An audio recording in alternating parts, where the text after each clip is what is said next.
Hello friends, welcome to home food zone. இன்றைக்கி இந்த வீடியோவில் தேங்காயும் பொட்டுக்கடலையும் வச்சு நல்லா சூப்பரான ஒரு ஸ்நாக்ஸ் ரெசிபி, நல்லா ஸ்வீட் ரெசிபின்னு கூட சொல்லலாம். ஏதாவது ஒரு ஸ்பெஷலான அக்கேஷன் டைமில் செஞ்சு கொடுக்கலாம், ரொம்ப ரொம்ப நல்லாயிருக்கும். இது எப்படி செய்கிறத பார்க்கலாம். இது செய்கிறதுக்கு ஒரு மிக்ஸி ஜாரில் ஒரு கப் அளவுக்கு பொட்டுக்கடலை எடுத்திருக்கேன். இது கூட ஒரு 4-5 ஏலக்காய் சேர்த்துக்கோங்க. இது நல்லா ஃபைன் பவுடராக அரைச்சி எடுத்துக்கோங்க. பார்த்திங்கன்னா தெரியும், நல்லா ஃபைன் பவுடராக எந்த அளவுக்கு அரைக்க முடியுமோ அந்த அளவுக்கு நல்லா பவுடராக அரைச்சி எடுத்துக்கணும். இப்போ இதே மிக்ஸி ஜாரில் ஒரு கப் அளவுக்கு தேங்காய் எடுத்துக்கோங்க. எந்த கப்பில் நீங்கள் பொட்டுக்கடலை அளந்து எடுத்தீங்களோ அதே கப்பில் தேங்காய் அளந்து எடுத்துக்கோங்க. இப்போ வந்து இதை நல்லா அரைச்சிக்கலாம். தண்ணி எதுவும் சேர்க்கக்கூடாது, நல்லா அந்த மாதிரி அரைச்சி எடுத்துக்கோங்க. இப்போ ஒரு பேனை சூடு பண்ணிவிட்டு எந்த கப்பில் தேங்காய் எடுத்தோமோ அதே கப்லையும் 1.5 கப் அளவு சர்க்கரை சேர்த்துக்கோங்க. 1/2 கப் அளவுக்கு தண்ணி ஊற்றிக்கோங்க. இப்போ இதை நல்லா வந்து கலந்து விட்டுக்கலாம். எப்போவுமே சர்க்கரை உருக்கி எடுக்கும்போது அடுப்பு நல்லா லோ ஃப்ளேமில் வச்சுக்கணும், இல்லைனா வந்து டேஸ்ட்டே மாறிடும். பார்த்திங்கன்னா நல்லா சர்க்கரை கரைஞ்சி வந்திருக்கு. இப்போ நல்லா ஒரு 2-3 நிமிஷம் கொதிக்கட்டும். ஒரு கம்பிப்பதம் வர வரைக்கும் நம்ம இதை குக் பண்ணி எடுத்துக்கணும்.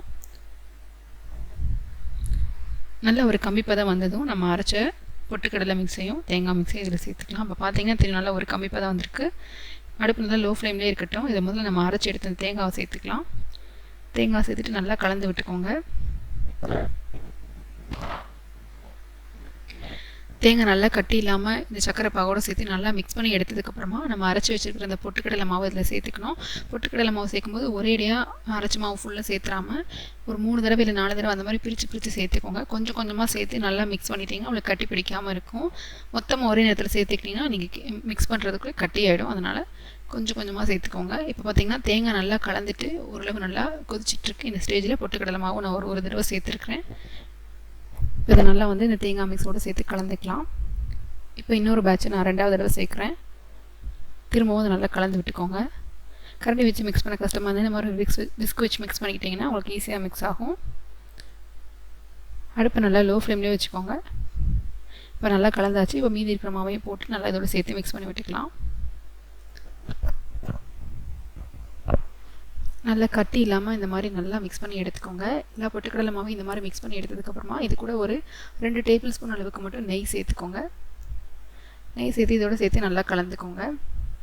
இப்போ அடுப்பு ஒரு மீடியம் ஃப்ளேமுக்கு மாற்றி கைவிடாமல் ஒரு 2-3 நிமிஷம் இந்த மாதிரி மிக்ஸ் பண்ணிகிட்டே இருங்க. கொஞ்சம் கட்டியாகி கன்சிஸ்டன்சி வரும், அது வரைக்கும் இது நல்லா நம்ம கலந்து விட்டுட்டே இருக்கணும்.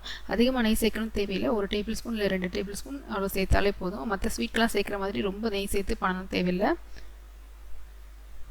பார்த்திங்கன்னா தெரியும், நல்லா கொஞ்சம் கட்டியாக இருக்குது. இந்த ஸ்டேஜில் வந்து ஸ்டவ் ஆஃப் பண்ணிவிட்டு நம்ம சர்வ் பண்ணலாம். இன்னும் கொஞ்சம் ஆறுனதுக்கப்புறம் இன்னும் நல்லா கட்டி ஆகிடும். அதனால் இந்த கன்சிஸ்டன்சி இருக்கிறப்பயே நம்ம வந்து ஸ்டவ் ஆஃப் பண்ணிவிட்டு இறக்கிடலாம்.